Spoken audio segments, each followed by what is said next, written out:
about to say, just going to add to that, if you're using no fence as well, there's a recommended period of training ahead of leaving them out as well. So it's the same situation. And I'd say exactly what you said about belly full, belly empty. Yeah. You know, I don't know if any breed would not go start damaging trees if they had an empty belly.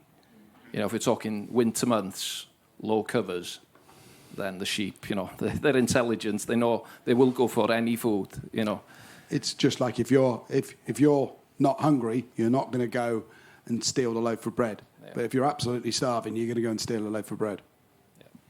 But I know, I've heard lots about the Shropshire breed. I have no experience personally, but our sheep, you know, if there's no cover there, you know, they'll go anything that's green. And they'll even try jump fences or even squeeze through electric fences. And that's why, for the winter months, obviously, you have to build forward cover. Okay, where are we going next? Lady here first. Just a question for Nigel. So I'm a vet, so we use salicylic or aspirin a lot now to treat cattle diseases. Talking about cows, sorry, in a sheep thing. But so one of the things would be lameness, another one's calf health, so for pneumonias and things like that, you can back up with salicylic. Is there any, obviously, willow containing salicylic, is there any way of measuring what's going on there from a sort of lameness perspective or other health perspective?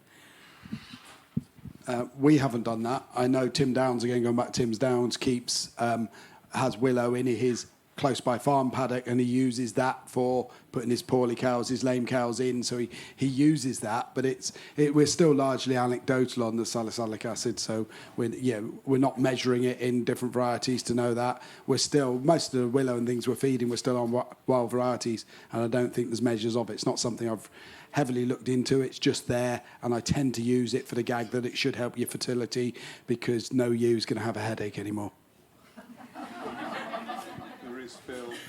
There's a chap called Fred Provanza in the States. He might be doing something, or his colleagues might, along those lines, when I last spoke with him, but I'm not sure. Thank you very much. Thank you. Okay, gentleman towards the back. Hello. My name's Sam Hollick. I'm a PhD student at Bangor University. I wanted to ask you a bit about microclimate and how important that is. I mean, is that a factor in thinking about when you put the sheep under the trees to kind of, if we have a heat wave, kind of give them a bit of shade, and on the kind of willow side of things, like, would it fit with a short rotation coppice? Like, is it still growing in the summer when you might want to put them in for shade, or say there's a shortage of forage, you want to put them in to graze it off? Does that fit with the cycle of the coppice? In terms of the coppice, you're probably looking, again, something we'd still need to do more work on, that we might be able to get very early graze and it still regrow. But willow does regrow. But the later we go, we may not get the regrowth. But then again, sheep are only going to graze so high and the willow's up so high. So it depends whether we're sort of pulling it down to give them access. It's still going to give them shade. Walking the picture I had with the bottom, if they're in that big plot, they've grazed up to 80 centimetres or whatever, and if they're walking around the bottom of that, there's tons of shade. Does anyone else want to come in on that? Yeah, I was just going to say, if we've put the Shropshires in our woodland, I don't think we've specified what time of year. They have got out once to get into the woodland, presumably for shade. I mean, they do enjoy being in there whatever time of year. They've been in there in winter as well, no leaves on trees. They still enjoy being in there.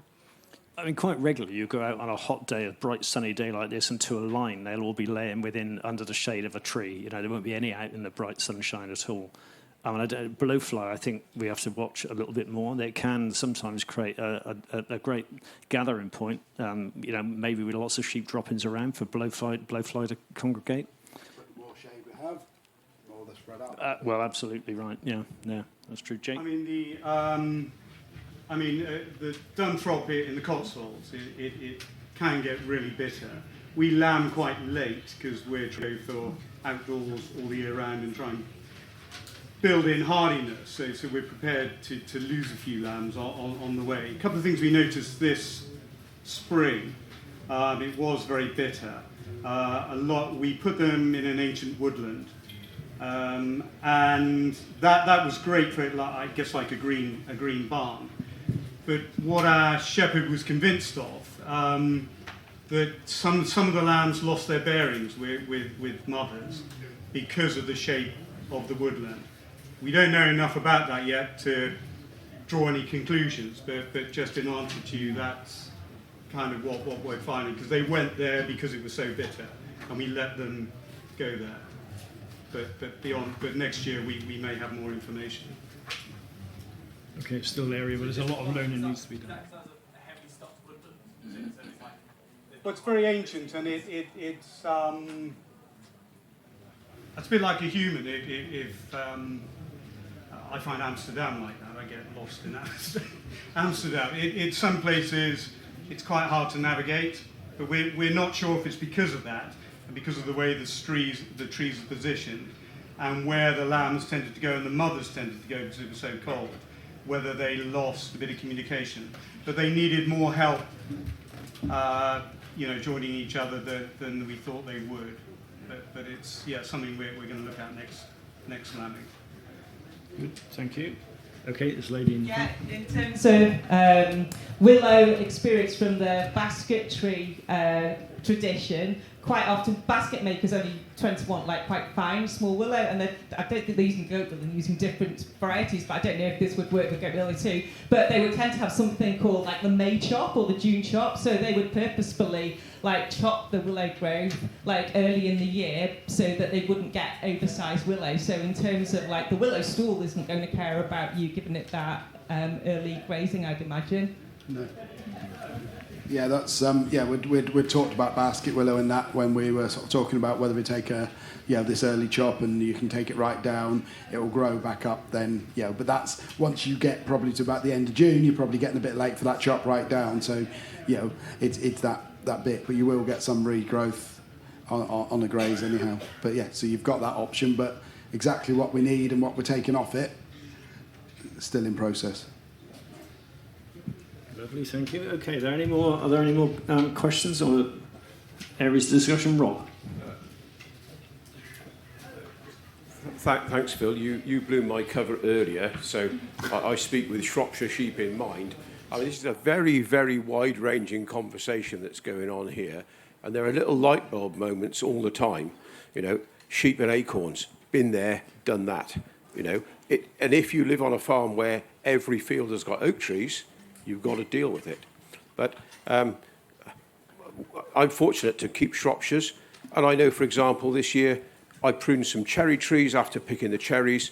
I threw the branches on the ground. Before I could pick them up, the sheep had stripped them. They just come straight over, eat all the leaves, and go back to what they were doing. They know what they like, and they know what they're doing. And in our established woodland that we put in 2006, the sheep will live in there. And you see them coming out in the morning. They come out and graze, and then a whole bunch of them will go back again. So they use the plantation as a shed. But the other thing I noticed within that plantation is the oak trees are casting acorns. The squirrels, bloody squirrels, bury them. Little oak trees are growing, and the sheep just leave them alone. So you can grow trees in land where the sheep are present for most of the year. You don't need a guard. Not with my sheep, anyway. Rob, I know you've got more than one breed of sheep too, so without being biased at all, how much of this is unique to the Shropshire breed, and to what extent do you get this from other breeds as well? Well, I never make the really bold claim about curing cancer with Shropshire sheep. It works. Sometimes it doesn't. Yeah. So you've got to have your wits about you, and we've been talking about rotational grazing. You've got to do rotational grazing. Rotational grazing is no longer an innovative thing. It's what you need to do. But your plantation or your orchard is part of your rotation. So the sheep will go through the orchard, they clear up the orchard, they're in there 3, 4, 5 days, they come back 21 days later, the grass has grown, and they do it all again.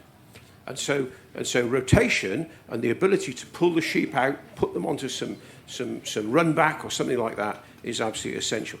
The question I wanted to ask Helen, having planted your trees, and perhaps you neglected them for a bit, but you went back and fixed it. I worry about the number of people who plant a lot of trees under grant schemes. And the grant schemes are very prescriptive about what you do and how you do it. I wonder if they plant too many trees. They think the more trees you plant, the better. I think actually fewer trees are best. Down the edge of that woodland, where you need to trim your hedge, leave a strip of grass. Have a woodland edge. That's what nature likes, what the pheasants like, it's what the sheep like. In the wood, you need some open spaces. You need some low shrubs. What we don't want is a monoculture of mixed hardwoods. We want variety, and that variety is the spice of these things. But unfortunately, it often doesn't meet the spec that you have to comply with. That's a big problem, isn't it? It's the grant specs night thing. It's woodland spec, and a lot of those say you can't graze sheep for 15 years or whatever. You're sat on but that's what the grant says. So you're then contravening your grant money, and if they catch you doing it, you have to give it back or whatever. The other comment I got was really about, you were talking about cutting and dropping your cherry. Cut and drop's great for sheep. Just cut it, drop it, let them eat it up, and it's good for cleaning off the leaf off any wood you want. So use that. We've had no problems, certainly on the willow, with cut and drop, because I know Chris and Mary, who are in the audience, have certainly carried lots of willow in and then taken willow branch out with no leaf on it. Good, thank you. Anyone else sitting on a microphone at the moment? There's a lady at the back there. Francis Gosford, I'm a farmer and ecologist from near Ashford.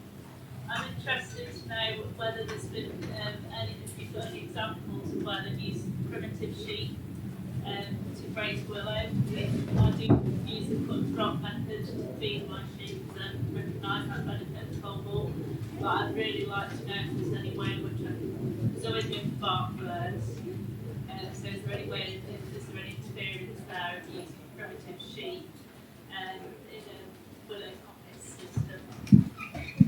I've not got any direct experience, but I know somewhere in some of the online social media sort of tree hay feeding and thing, there's people around with some more of the primitive feeds doing that, or doing the tree hay. If they're going to go straight for the bark, you've always got the thing that you've got the potential of the cut and drop, keep them away from the tree itself, or there's enough in willow. You've probably got enough as long as they haven't got the whole of it, or you keep them on the top end. You put it down, that's where the cut and drop will go. But if you're going to have the bark issues, it's also, are they going in full belly? To make sure they go off a really good feed before they go into it, and certainly don't leave them there. Mob graze them in, have them out, and then we're heading towards a hokey cokey again, aren't we? Helen, are you going to? Yeah, so I was just going to say, I don't know if I agree with going in with a full belly or empty belly, because I think even with a full belly, certain sheep will just go straight for the bark, and so you have to hoik them out, and just, I don't think it's as cut and dry as them being hungry or not hungry. I think some just prefer to go for the bark. Have you ever tried a hill sheep? Because my experience of using hill sheep, they love trees. My experience of anything hill, a Welsh mountain or a Beulah or anything like that, they'll go for trees.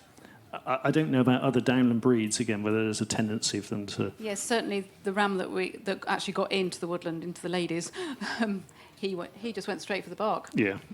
There was plenty of grass. He wasn't underfed. He just went straight for the tree, the bark. Yeah.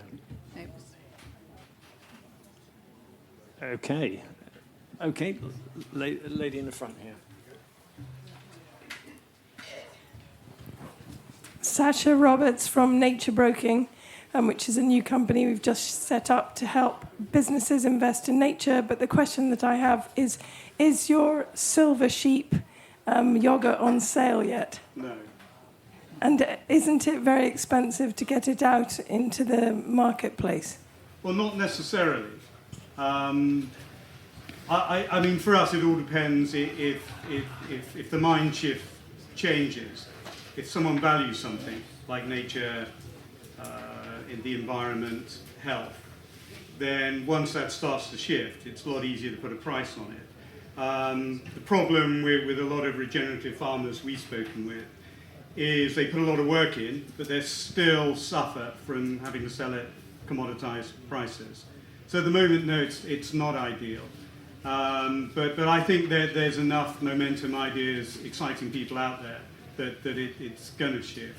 And we're aiming probably not maybe next year, maybe the year after for having it available as a yogurt that we're happy with.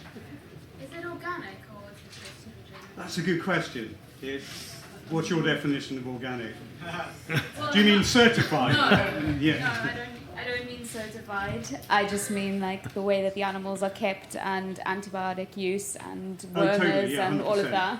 Yeah, no, I mean for us it's the animal's core, yeah, and the environment and we're no additives. So if you have a healthy environment, healthy animal, you're going to have a good product. So if that's what you mean by organic, yeah. So no additives, nothing like that, purely natural. And to get there, in our breeding program, we are prepared maybe to lose a few lambs because they won't be able to do it in a natural way. So I think I can answer yes, but if the organic centre comes and wants to certify us, I'm not sure. This is all for you about brand values, isn't it, really? It's Yeah. about having and communicating those brand values to the consumer. And it's quite, because, I mean, there's a McKinsey report that a lot of corporates are really worried about the backlash of greenwashing, so they've actually been steering away from it. So I think certification companies, and Andrew will know this, I'm quite cynical about it. I think they need to be careful that it doesn't, the great intention at the beginning doesn't just become a money-making system in itself. That it has to be, it's got to incorporate all the subtle nuances on the land, and they're all very different, talking about provenance. AI might be able to help that going forward, where you start to get a dynamic living map in real time, and you can see what farmers are doing, without a very static certification system. I mean, There's a workshop or a seminar on that subject alone, isn't there, really? Helen, did you want to move Sorry, I that just comment wanted to before we ask move on? Jake, how do you get funding for such projects? Oh, you mean Of for our yours? project? Yeah, for your project. I mean, Silvopasture started with, the co-founders, it's seed money, and at the moment there's enough for us to do what we're doing. We're on one farm, and we're talking to investors now about scaling it up. So we've done all the modelling, we've played around with a lot of the systems, but like all these things, you don't get it until you get it. It'll take time. So we'll see. And it's an exciting space. I think there's money out there. I think there's a lot of people that can waste your time and talk to you about funding, and perhaps they're not quite into the field, and then you think, okay, do I want to go on that journey with them? So that's what I'd say about the funding. Do you want some money? Let's move on. I see what I've got in my phone. Take a question from the lady just sitting on the doorway there. I was just wondering, nutritionally, has any comparison been made between goat willow, which seems to be quite popular, and all the other types of willows that we're likely to have on our farm? So white, crack, cricket bat.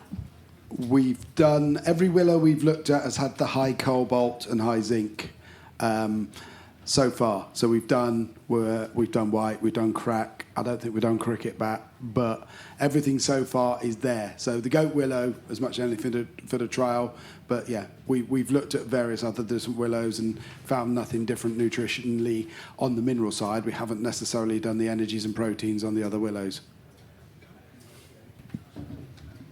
Okay, good. I think we're just about done. Unless there's any other burning questions, I think people could probably get up with moving about a little bit and getting out and getting some fresh air. I think we've had a really fascinating hour and a half. I'd like to thank our speakers very much. There's clearly a lot of potential for the integration of more trees into our farm landscape and the integration of trees within our livestock farming systems as well. I think it is one of the ways that we're going to contribute to our biodiversity aspirations and ambitions, and our net zero aspirations and ambitions as well, and can continue to produce food and run livestock within our. So it's a massive amount of potential for this, I think, going forward. But as with everything, we just got to take care. Tread carefully, I guess. Take small steps. Make sure that the whole of the farming system is right, so that we get the right outcomes from silver sheep or silvopasture and grazing animals correct, really. So, yeah, I guess watch this space, because there's going to be a lot of people working on this subject in these coming years, and I think it's a very exciting area. So if you could thank our speakers, I'd appreciate it.